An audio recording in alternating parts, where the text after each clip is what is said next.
kalingap, it's me Charlotte of Cebu at kasama po natin si Kuya Val. Nandito po tayo ngayon sa Vinsons kung saan bibisitahin po natin si Tatay Rogelio Batas. Yes po, si Tatay Batas. Kasama natin yung ating mga kasama dyan, yung wagon. Kasama po natin ang team Kalinga. So, maganda po ang araw ngayon. It's a sunny day. First time ko po rin bibisitahin si Tatay Batas, mga Kalinga. Diyan, dyan si partner, no? Kasi wala yan dito. Ganun ba? Noon ako nakita si Tatay Batas doon lang sa, sa lighthouse. Ganda lang ito. Ano ito naman si Tatay Rogelio Batas? Parang yun natin. Ibinti lang ito. Pero ano siya ay, very talkative. Ibinti ano? Ay, layo din pala yung ano nila. Lagi na kaming bigas po at saka konting grocery. So later po, abangan po natin no, may mga kaganapan pong magaganap. So surprisahin po natin siya. Niliguan po namin. Niliguan ni Catherine. Ate Kalingap Abang-abang po. po yan mga Kalingap. Tutulungan po nila si Tatay Batas later. Papaliguan nila. So tingnan natin yung magiging reaction nila. Ay, sabi mo pa. Buti hindi maputik mo yan. Hindi na, pero yung ano yung lupa. Sayang sana yan. Ha? Sapatos mo. Kaya nga ano. Ang bago ito. Bigay ito ni ano. Ang ganda. Kalingap Tata. Saan tayo dadaan? Ang ganda. Ito na. Kaya tayo. Una ka. Doon na oh. Ito, diretso, bahay. So kung makikita nyo po mga Kalingap, napaka always ready to go po yung mga kasamahan natin.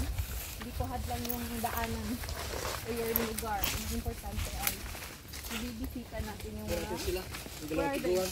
Matiguan. Bilisan niyo pa!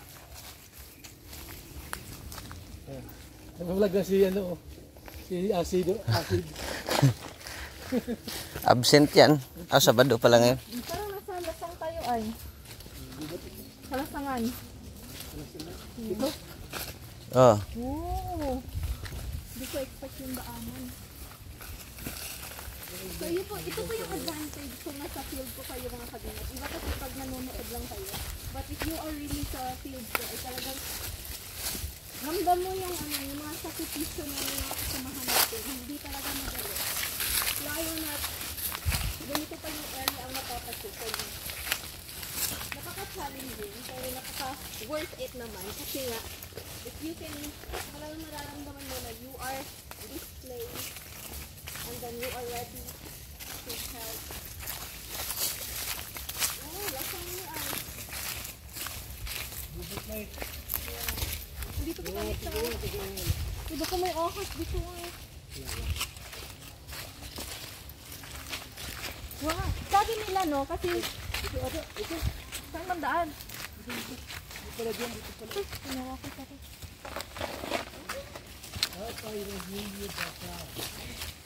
So ito yung nilalakad niya papuntang lighthouse? Grabe no? Diretso. Yan, diretso. Gilid ng bahay. Tayo mga Kalingap. So, pagpasensyahan nila po, yung tour guide po natin ay parang nawawala po. Hindi na.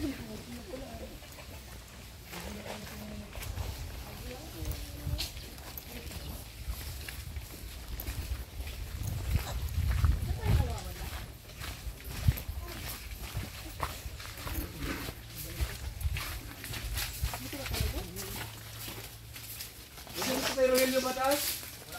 Saan? Ha? Ha? Ha? Santa Cruz? Wala siya. Santa Cruz daw? Pero dito siya nakatira. Dito tayo. Bukan Santa Cruz, punta natin. Meow, meow, meow, meow. Pag-unport boy. Wala man dyan. Wala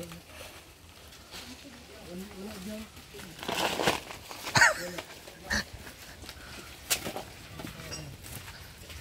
Wala pa tayo Rogelio.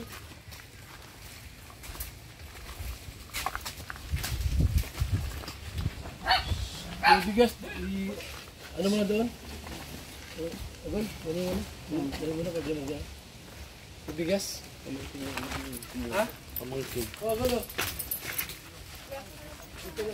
Agol o. Hindi mo ito ba? Ano na ito? Walang suso ito? Wala. Wasak, pwede sa ito.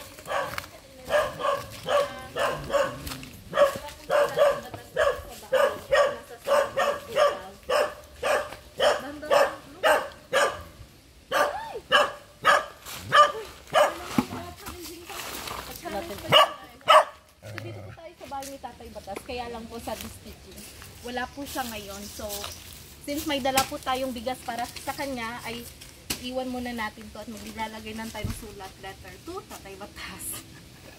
Pasok mo, Mark. Ito po, pasok mo. Yung lock yung bahay niya? Ito po, grocery po. Hindi lang po bigas yung dala natin, no? May mga ano din pa, konting grocery, like biscuits, and kape, Milo. Ito mga kalina. See? So maraming pong salamat sa inyong lahat. Kasi may naibigay naman po tayong kang Tatay Batas, mga kalingap. Maraming salamat po sa mga nag-sponsors po nito. And of course, kay Kuya Val Santos Maputo. So ayun, hindi ko inakala na wala po siya dito. Sayang kasi nga yung first met ko sa kanya ay dun pa sa Lighthouse. Nag-expect pa naman ako na magkakaroon tayo ng konting panayam sa kanya, right? Sali na po. Pupunta po tayo sa susunod nating destination. Pero bago ang lahat yan, dadaan po tayo sa nakamagandang tulay. Sila Tatay Batas.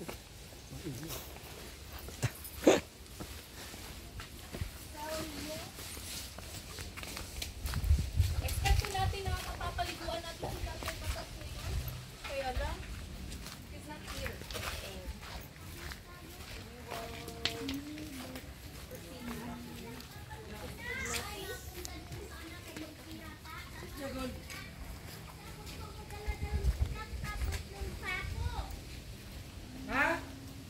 Tanong ko pa ng mga kanina, baka mahulog ka siya. Ano sabi?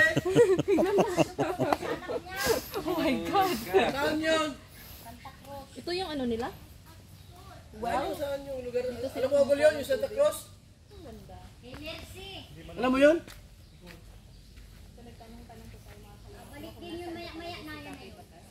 Tara na. Punta natin.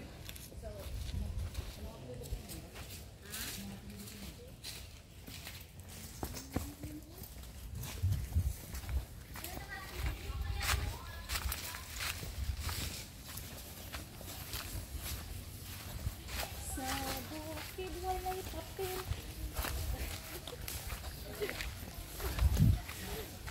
Nabuksan yung daan.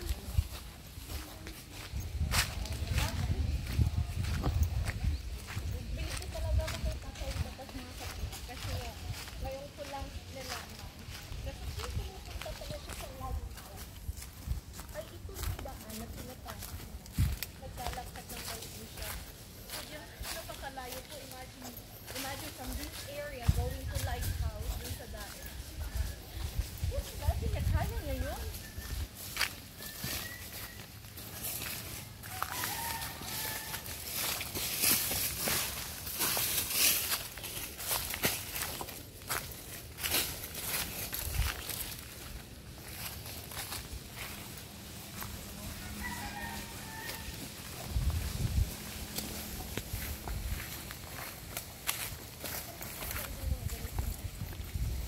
Lugar.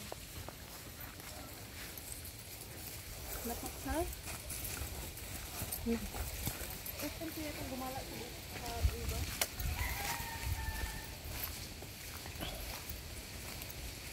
So, paano yung sila? Wala dito si Tatay Batas?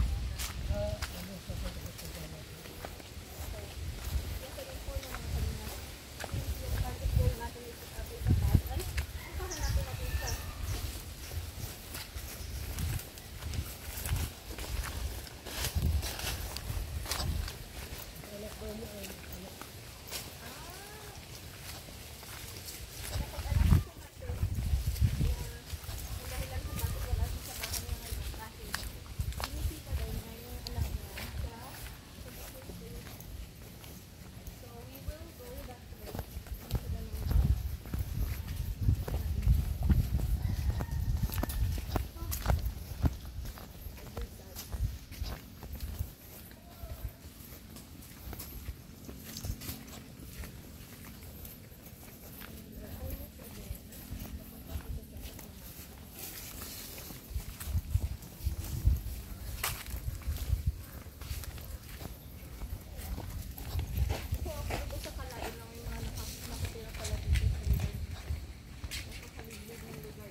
give you some updates pagdating natin sa lugar na iyon. See ya!